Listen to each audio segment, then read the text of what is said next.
Hello everyone, I wanted to film today because I want to have a little talk. I wanted to film this video for a very long time, but I didn't want to at first because I was scared, I didn't know what to do, and basically I had no clue how I'm going to film it. But I have balanced over my fears and I've just had a little thought about it, and I know how to present it because I have looked at other people's videos and they've seen how they came out with it as well and talked about it a lot too. So I thought, yeah, I'll give this a go. So today I want to talk about epilepsy. Although I have autism too, epilepsy has had a big impact on my life, and I can honestly say it's not easy. So my epilepsy story started in 2009. I was a teenager back then, and as far as teenagers go, you kind of like want to be independent, get out there and just try things because you're old enough to do things, I suppose. Well, at least that's what you think anyway. So yeah, I was on a trip to Lourdes, France, and I was still in the UK. It was early in the morning and I was on the coach on my way to the airport. I was happy as Larry, waiting to go to the airport and say, yeah, I'm ready to go, get on that aeroplane and fly out for the week. I'm so ready. But it was early morning, and as far as early mornings go, they certainly did not agree with me. And I was in the coach just talking to my friend who was sitting next to me, and all of a sudden I went out.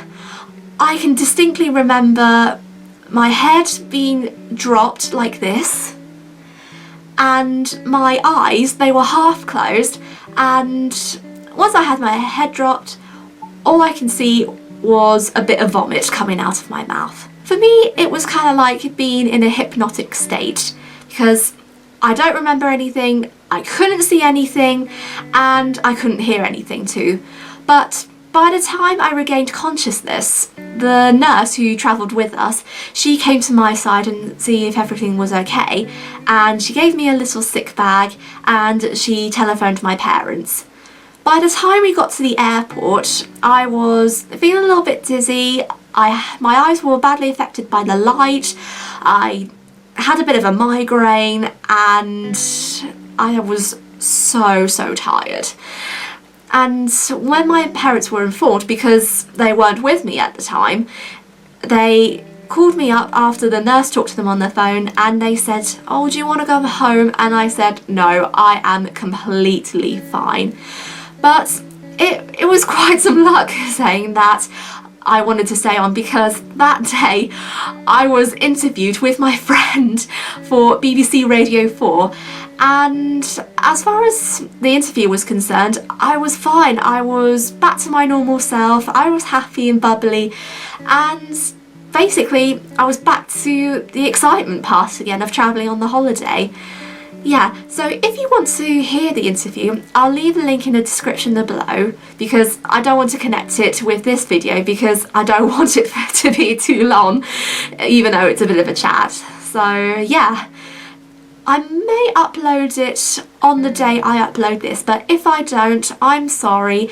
And yeah, and if it's up by then, I'll put that link down and I'll leave you to it. Anyway, after we've travelled to Lourdes and after that interview, we settled in and we had our holiday as usual.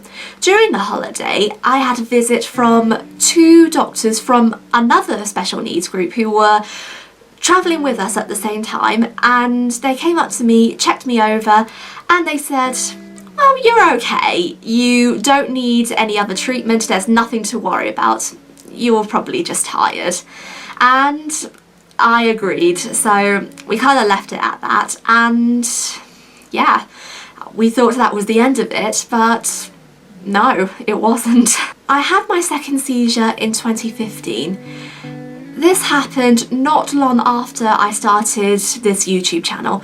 So basically we're talking a few weeks after. I had to go early to college that day, and I got dressed, my bag was already packed, and I went downstairs to the kitchen where my mum was cooking me breakfast and cooking herself breakfast. My mum and I were chatting to ourselves as usual, as we do in the early morning, and then all of a sudden I went out again. I could not remember a single thing, and I didn't know how long I was out for this time, and yeah, basically it was a complete and utter blank. When I regained consciousness again, I found myself on the floor, really feeling exhausted. My tongue on my left hand side was very sore because I must have bitten it with my teeth when I lost consciousness, and also on this side of my head it was like really painful. I thought at first I cracked my head open because it was so sore, but it turns out it wasn't like that and eventually became a bruise. And I was just lying on the floor staring at the tiles, just wondering what the hell was going on basically. And it was a very scary moment because I didn't know what was happening. I was very tired. Again, like I had my first seizure before, my eyes couldn't really contain the light because the bright lights were really hurting my eyes.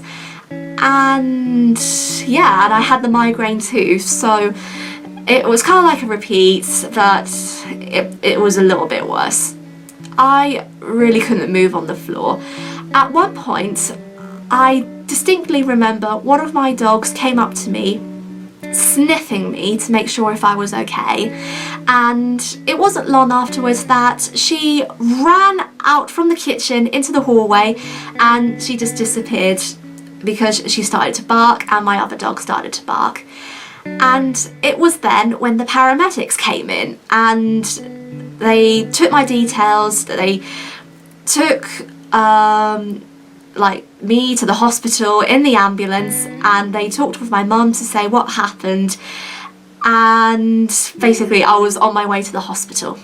When I was in the hospital, I asked my mum and dad what had happened when I lost consciousness, and they said to me that my arm, my right arm, went up like this as I was buttering my toast, because when my arm was out like this I was holding my knife, and basically when I had my arm held out, my whole body instantly went smack bang onto the floor from the chair. Then my mum noticed that I'd stopped breathing for about a minute. My face was all purple and she thought I was choking, and she had to put two of her fingers in my mouth to make sure that I wasn't really choking, and unfortunately I bit her two fingers, but she said that didn't matter because she wanted to know if I was alright. And basically I regained breathing, but then I started to breathe very heavily, so I sounded like this just like gasping for air, very desperately trying to get the breath.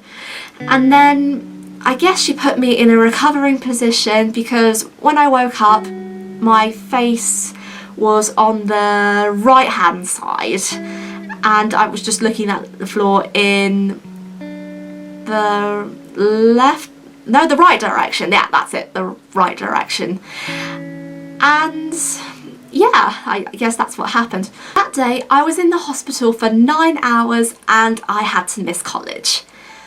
After that experience I was put through to a neurologist, and she put me through to have a few tests. So I had a number of tests, including an ECG, an X-ray and an MRI scan. All of them found nothing, and they couldn't see what was going on inside my brain or in my body or in my heart, but my neurologist wasn't convinced. So she arranged for me to have an EEG, which is kind of like a little head scan with some wires attached to a little recording device, but it actually examines the brain while you're out of hospital. So when you're doing your normal stuff like cleaning the dishes, reading the book, go to work, and etc., it actually records the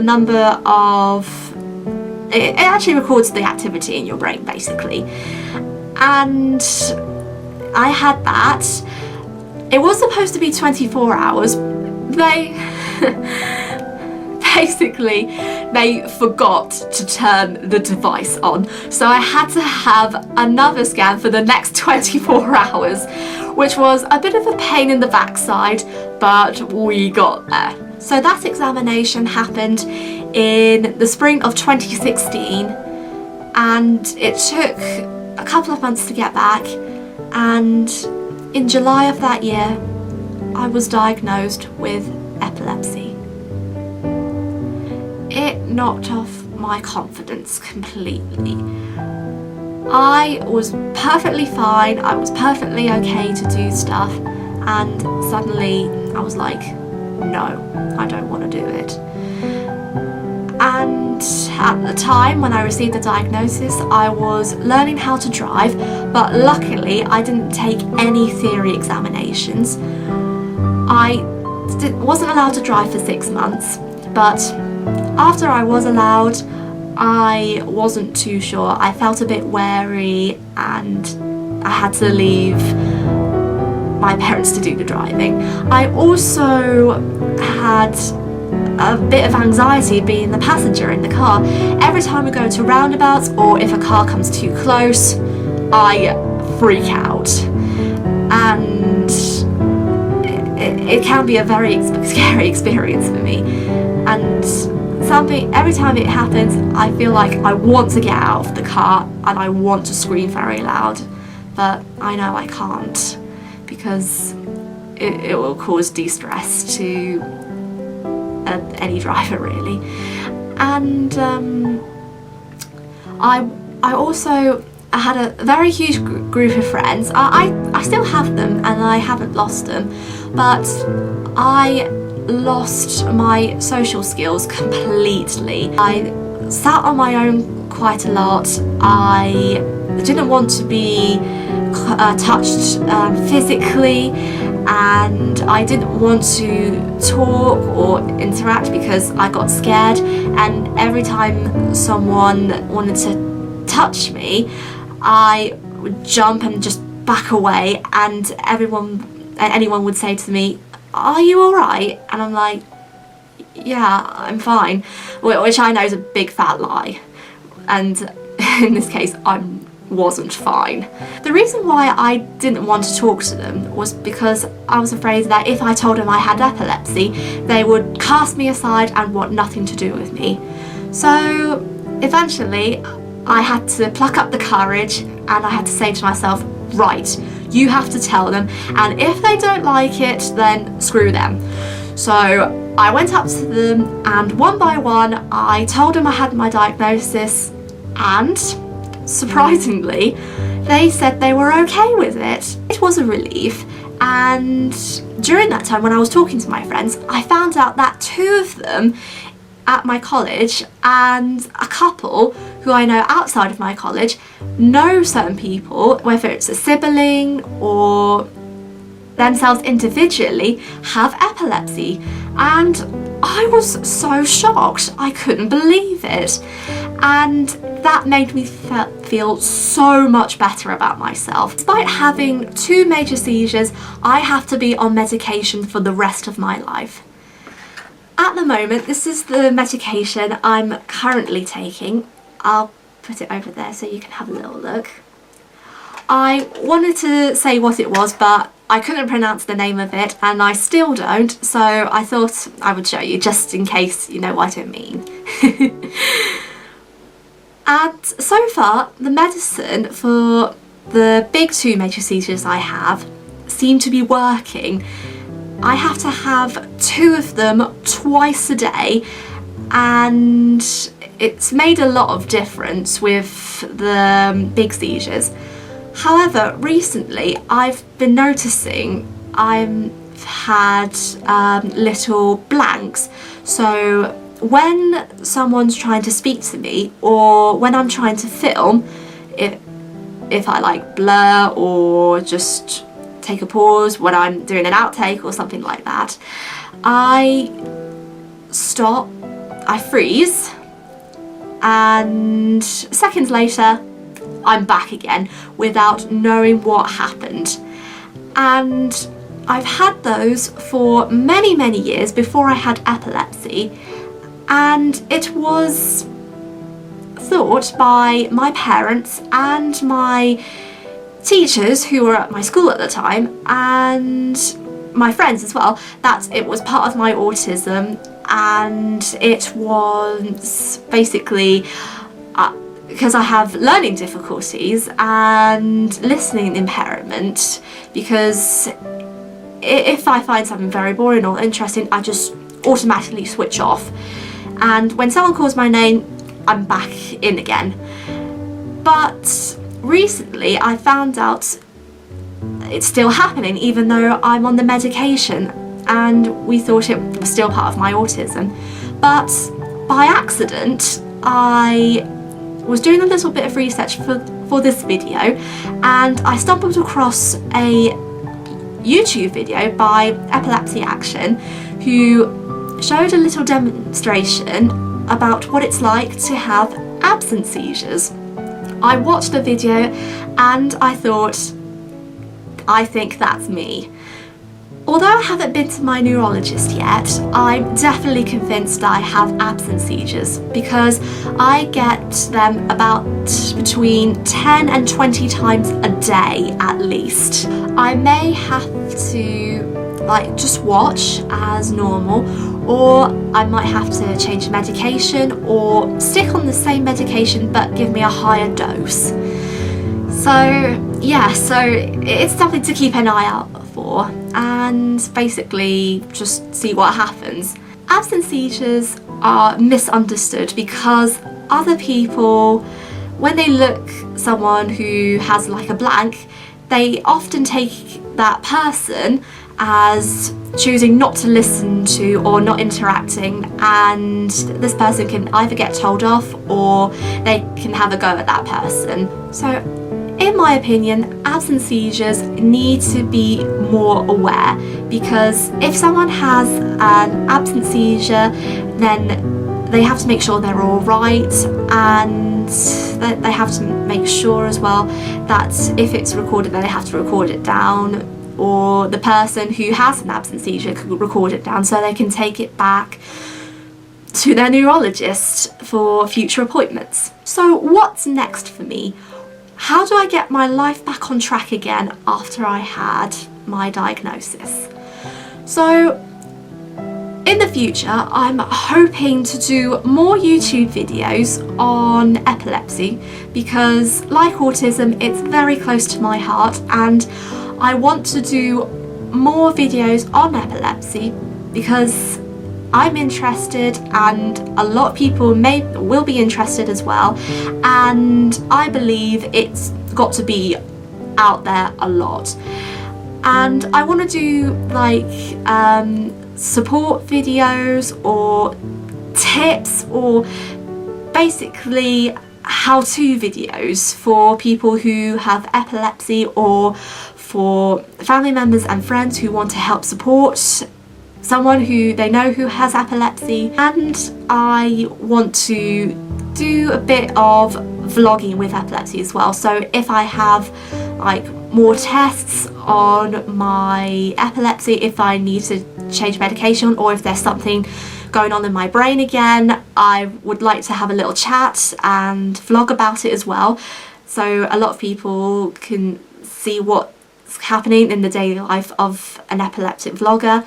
And I also want to talk about autism and epilepsy as well, because there is some theory or theories that autism and epilepsy are linked. And I don't know if it's true or not, but it's something I'm really desperately wanting to find out. So I will do a little bit of that, and hopefully I can film it and have a chat about it in the next video. And I'll leave it right here. I'm really sorry if I stuttered a lot, because when I was talking about it I wasn't fully confident and my brain was in the mush, and basically I was panicking and I didn't know what to do. And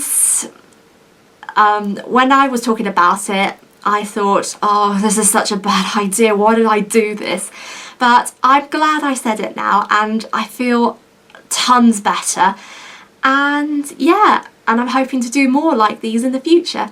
So I hope you enjoyed this video. If you did, please give it a thumbs up, leave a comment down below, and hit that subscribe button for more videos. And if you want to see more than one video, don't forget to hit that notification bell. And I'll catch you very soon. Goodbye!